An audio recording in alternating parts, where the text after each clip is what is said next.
दाखालि हाग्रामानि मिथिङाव अनजलि दैमारिखौ नायनो थाखाय खाम्फाया बिनि बडि लेंगुवेजआ माबायदि बेखौ नोजोर होनो थाखाय मात्र 12-16 मानसिया नैबे नं चिरांदुवार कनसेसननिफ्राय बाहागो लादोंमोन।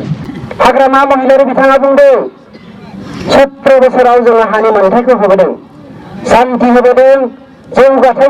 हेलौ मानगोनां रायजो राजा आरो लोगो नोंथांमोननि थाखाय मोनसे गोदान भिडिअ लानानै फैदों आरो बे गोदान भिडिअआनो जाहैबाय जोंहा हाग्रा बिफान EM रन्जित बसुमतारी सारा दिनै डक्टर अनजुलि दैमारी मेमनि सायाव मा बाथ्रा बुंखो आरो लोगोसे हाग्रामा महिलारि सारखौ आरो मा बाथ्रा बुंखो आरो लोगोसे गावसिनि UPPLनि दैदेनगिरि प्रमद बर' सारखौ मा बाथ्रा बुंखो आरो लोगोसे साहा ओनसोलनि आरो खोला ओनसोलनि रायजो राजाफोरनि थाखाय हाग्रा बिफाननि EM रन्जित बसुमतारी सारा दिनै मा मावखो आरो मा बाथ्रा बुंखो साहा ओनसोलनि रायजोफोरनि थाखाय आरो खोला ओनसोलनि रायजोफोरनि थाखाय हाग्रा बिफान EM रन्जित बसुमतारी सारा मा बाथ्रा बुंखो नोंथांमोना बे भिडिअनि गेजेरजों नुलांनो मोनगोन।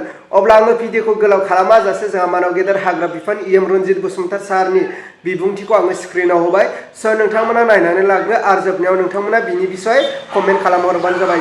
दाखालि हाग्रामानि मिथिङाव अनजलि दैमारिखौ नायनो थाखाय खाम्फाया बिनि बडि लेंगुवेजआ माबायदि बेखौ नोजोर होनो थाखाय मात्र 12-16 मानसिया नैबे नं चिरांदुवार कनसेसननिफ्राय बाहागो लादोंमोन।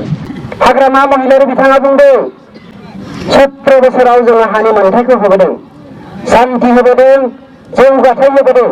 उदां सासे सिटिजेन होननानै जोङो गावखौ सिनायथि होनो हायाखैमोन। 17 बोसोराव उदां भारतनि सासे उदां भारतीय जानानै जोंनि जा मोननांगौ मोन्थाय, जा सान्थि, जौगाथाय आरो खौसेथि बेनिफ्राय जोङो बन्सित जानानै दङमोन। बेनिखायनो दिनै UPPL हान्जाया थांनाय 23 जानुवारि 2020 मायथाइनि थामथि बर' एकर्डनि गेजेरजों मोनफ्रोमबो हारि माहारिखौ खौसे खालामनानै मोनसे गोदान राजखान्थि हान्जा जोनोम होदों। बेनो जादों जोंनि UPPL हान्जा। बे UPPL हान्जानि मोनसे गुबै मन्थ्रआनो जादों सान्थि लाबोनाय, जौगाथाय गायसननाय आरो जोंनि गेजेराव थांनाय 17 बोसोराव जोंनि हारि माहारिनि गेजेराव बिदा फंबायनि गेजेराव जा अनलायनाय आब्रुथि आरो खौसेथि बान्दोमोन, बे बान्दोखौ 17 बोसोरनि गेजेराव बेसेबा खोन्दो खोन्दो दानस'फ्लेनानै जोंखौ रुल खालामबोबाय थादोंमोन। बे दानस'फ्लेनाय दौलेंखौनो जिनज्रिखौनो जोङो दिनै सुजुफिननायनि थांखिजों UPPL हान्जानि हाइ कामान्ड आफादगिरि बिथां प्रमद बर'नि बिथोन बायदियै जोङो मोनफ्रोमबो बियाबाव साफ्रोमबो बिजाथिया गामि गामि हान्थिनानै रायजो राजानि सुखु दुखु गांनाय उखैनायखौ मोनदांनो थाखाय फैगौ बिसायख'थिनि गेजेरजों जोङो जेराव सरकार दानो थांगासिनो दंखायो, बे सरकार दानायनि गेजेरजों जोङो रायजो राजाफोरनि गेजेराव माबोरैहाय गोख्रैनो जौगाथायखौ लाबोनो हागोन, बे थांखिजों जोङो जोंनि हान्जा सुरनाय हाबाफारिखौ मावफुंनाय जादोंमोन आरो बेनो जोंनि हान्जा सुरनायनि गुबै थांखि। दानिया मोनसे बाथ्राखौ जोङो रायखांनांगोन। दिनै 17 बोसोराव BPF जे जौगाथाय लाबोआखै, बेखौ जोङो दिनैनि हान्जा सुरनायनि गेजेरजों साहा ओनसोलनि दाफ्रोमबो गामियाव मोनसेबो जौगाथाय जायाखै फोरमान मोनबाय आरो नोंथांमोनाबो बे फोरमाननिनो साफा साफा साखि जानानै थाबाय। बेनिखायनो रायजो राजा नोंथांमोन, जोंनि UPPL हान्जानि गुबै खामानियानो जागोन साहा ओनसोलनिफ्राय जौगाहोनाय। आं दिनै बे हाबाफारियाव नुजाफैनाय जोंनि आइजो उइंनि आइजो हान्जानि मानाव गेदेर आफादगिरि बिथाङा बेवहाय दंफैयो। दुलाराय बर' फरायसा आफादनि जिल्लानि आफादगिरि बिथाङा बेवहाय दंफैयो। बिथांमोनजों फैफानाय आगसि आगदा माखासे दैदेनगिरिफ्राबो बेवहाय दंफैयो।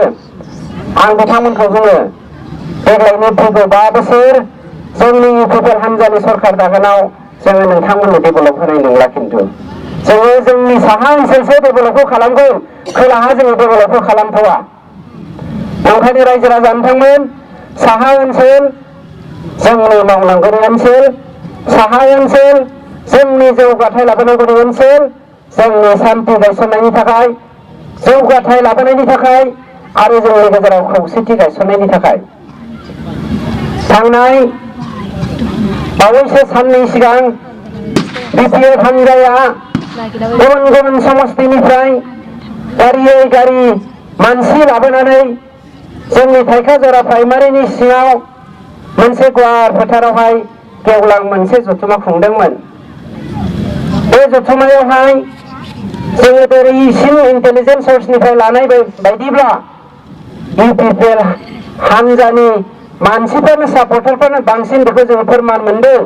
मानोना दाखालि हाग्रामानि मिथिङाव अनजलि दैमारिखौ नायनो थाखाय खाम्फाया बिनि बडि लेंगुवेजआ माबायदि बेखौ नोजोर होनो थाखाय मात्र 12-16 मानसिया नों चिरांदुवार कनस्टिटिउन्सिनिफ्राय बाहागो लादोंमोन। बाखि गासैबो बिथांमोना गुबुन कनस्टिटिउन्सिनिफ्राय लाबोनाय गोजा बेखौ जोङो इन्टेलिजेन्स इनपुटनिफ्राय मोननो हादों। जेखियानो जाया बे समाव हाग्रामा महिलारि बिथाङा बुंदों 17 बोसोराव जोङो हानि मोनथायखौ होबोदों, सान्थि होबोदों, जौगाथाय होबोदों। मा जौगाथाय होदों? नोंथांमोननि बे लाइमुथि प्राइमारियावहाय मोननैसो गामियावहाय कारेन्ट डिपार्टमेन्टनिया आसामनि मोनसे आसनिनि गेजेरजों कारेन्ट डिपार्टमेन्टआ कारेन्ट राननानै होदों। बेवहायबो हाग्रामानि घागु लिडारफोरा फिजानाय माखासे दैदेनगिरिफोरा मोनफा मोनफा गामिनिफ्राय 1 लाख 2 लाख रां कालेक्सन खालामनानै कारेन्ट होगोन होननानै थगायदों।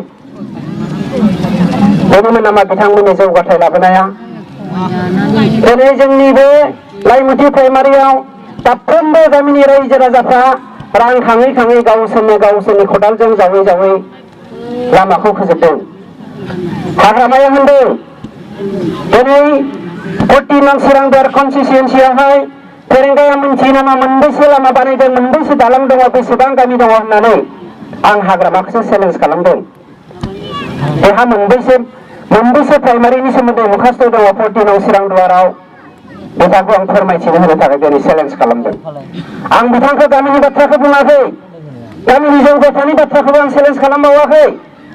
मोनबेसे प्राइमारि दङ बेखौल' मुखास्थ बुंथालाय दिनै हागोन नामा हाग्रामाया?